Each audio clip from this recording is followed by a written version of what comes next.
And I'll bring you hope when hope is hard to find.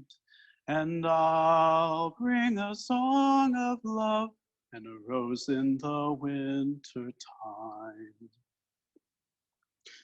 On September 25th in 1918, the world looked eerily similar to how things are today. As our reading this morning tells us, schools were closed, public gatherings were banned until further notice, churches and communities of worship shuttered their windows as governors made calls for healthcare workers to report to overtaxed hospitals. It would be 4 weeks of this historic social distancing before bars, theaters, and other places were allowed to reopen. People were frightened and scared. Some knew dear friends and neighbors who had come down with the flu overnight and have died the very next day. The pandemic seemed to strike without mercy, causing so many to wonder if life would ever be the same or could ever be the same after so much pain, loss, and devastation. In the wake of Memorial Day, it seems fitting that we might also remember the lives of those who died from the 1918 influenza outbreak toward the end of World War I. With the New York Times front page this morning filled with the nearly 100,000 names of those who have died from COVID-19 in the US, our minds are already turned toward remembrance for those we have lost. While already one of the deadliest wars in history, the 1918 influenza outbreak would claim up to 50 million lives worldwide, larger than the civilian and combatant casualties of the entire war. It's interesting that our memory of this earlier pandemic seems sparse. Nowadays, it's hardly a cultural reference point for students in classrooms. Those who lived through this experience dwindle in number each year, as more and more this memory becomes left to the pages of history. John Barry, a professor and eminent historian of the 1918 flu, recalls stories from his aunt about what it was like to be a child during the pandemic. In her words, as a 10-year-old at the time, it was the only time she saw her father cry. Just across the street, a family had lost both breadwinners to the flu, leaving behind several children without their parents. Now in 2020, over 100 years later, we find ourselves facing a different pandemic. For starters, the viruses themselves are different. While both are respiratory illnesses, today we face a novel coronavirus instead of a novel flu strain. Unlike the 1918 flu, the coronavirus of 2019 and 2020 has a higher rate of transmission and spread. And although we have faced pandemics in the past, this outbreak today is unprecedented. If the coronavirus outbreak were a liturgical season like Easter, we would be on the 11th Sunday of pandemic. 11 Sundays since we moved to hosting services virtually. This is much longer than the 4 weeks of shutdown in 1918. Being in this 11th week of shutdowns, it might seem hard to find hope. For some of us, this prolonged time of social distancing and isolation might really be getting to us. We might be sitting in a deeper sense of loss and lack in motivation. At times, we might even be feeling like our own soul is dying, that what makes us love and appreciate life seems harder to find amidst the distance.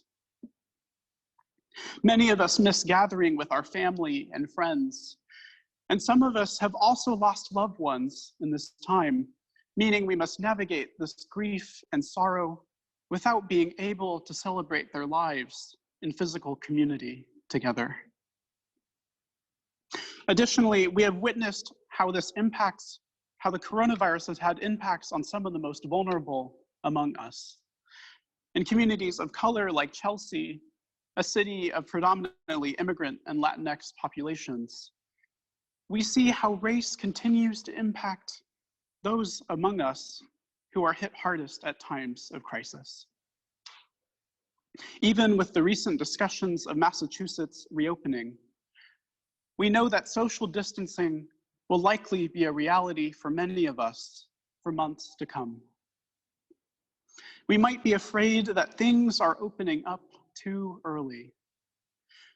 We might be someone who can't risk getting sick because we or someone we love are immunocompromised, meaning life as usual must wait until a vaccine is available. The UUA has asked us and other member congregations to plan for virtual services through the end of next summer. And today, we find ourselves holding familiar questions to those who lived through the 1918 flu. What might these uncertain times mean for our future? How will this change things for years to come? How can we hold hope and continue to keep hope alive in times like these? In this time of such unanswerable questions, we might turn to history as a source of hope. Our Unitarian and Universalist predecessors also faced such questions in 1918 as they navigated the impacts of the flu. Just like First Parish today, religious communities in 1918 had to reckon with an uncertain future. There aren't guidebooks on how to do ministry in a pandemic. We, as well as other faith communities, are finding ways to best help, respond, and show up for one another and our world as we make meaning of these strange times together. You might even be surprised with the beautiful ways Unitarians and Universalist communities in our past responded to the hurting and aching world of 1918. In Provincetown, the city saw a huge outbreak of influenza. Just 10 days after the flu had been spotted at Boston's Commonwealth Pier, Provincetown was up to 415 cases. Nobody knew how to respond to the increasing numbers of illnesses and deaths. The city was strapped for resources, with many physicians and nurses gone in responding to the First World War. Places across the city had to shutter their windows and close their doors. Yet one place, the Unitarian Meeting House, kept their doors open. They lined their sanctuary and pews with makeshift beds and screens to serve as a hospital when other medical resources were taxed. Suspending worship services, they felt their values were best expressed through meeting the needs of those who were sick in their community. In other words, the Unitarians in Provincetown stepped up in a time of great risk. They were brave in how they kept hope alive in a time when hope seemed hard to hold.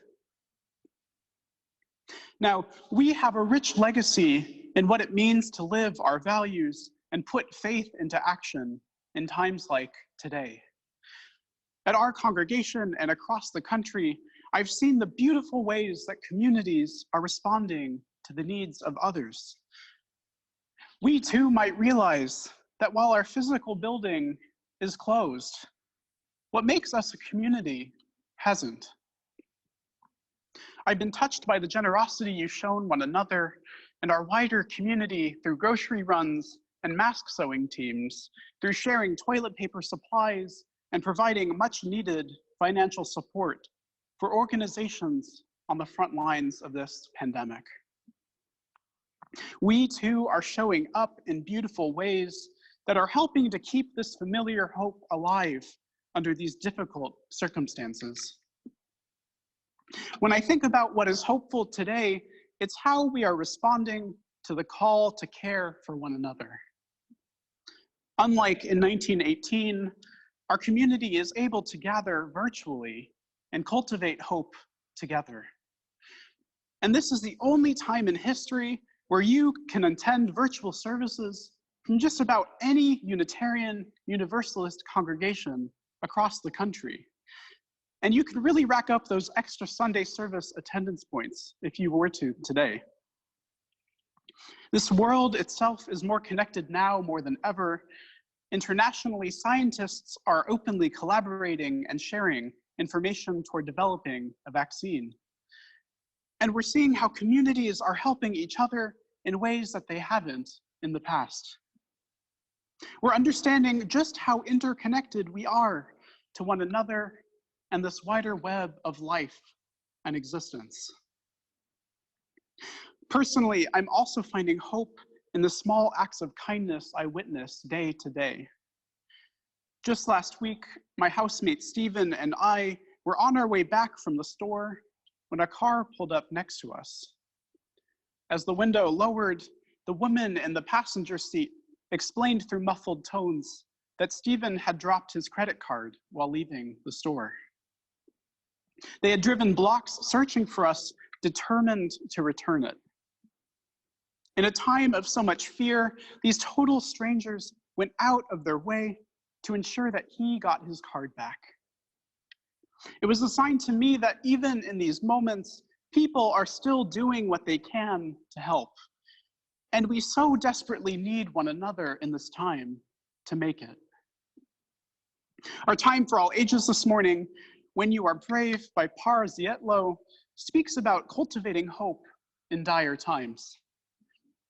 At times like these, the world can seem too big, too loud, too hard, too much.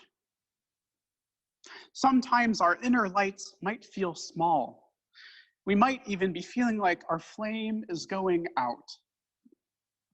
The good news is that our inner sparks turn into bright flames when we keep hope alive together. We must be bold like the Unitarians and Universalists before us to carry this flame. So what is our theology that's holding us in this time of so much uncertainty? It's doing what each one of us can to help one another and to create a world in which each one of us lives our fullest life, free from illness, poverty, injustice, and hardship. As you use, it's our theology to steward this flame and keep the faith alive in the world we seek to create. When we light our flames in unison, just as we do each Sunday in our chalice lighting, we become a part of something larger than ourselves. We become whole in putting our values into action in pursuit of this world we yearn for. We align ourselves in the tradition and the familiar hope of UUs in our past that we still carry with us today. We must bring this hope now for one another, especially now when hope is hardest to find. May we be brave to live into this rich charge and tradition. May it be so. Amen. We'll now go to Jay Woodruff, who will lead us in our closing hymn, Come Sing a Song With Me. The lyrics are in your order of service and also in the chat.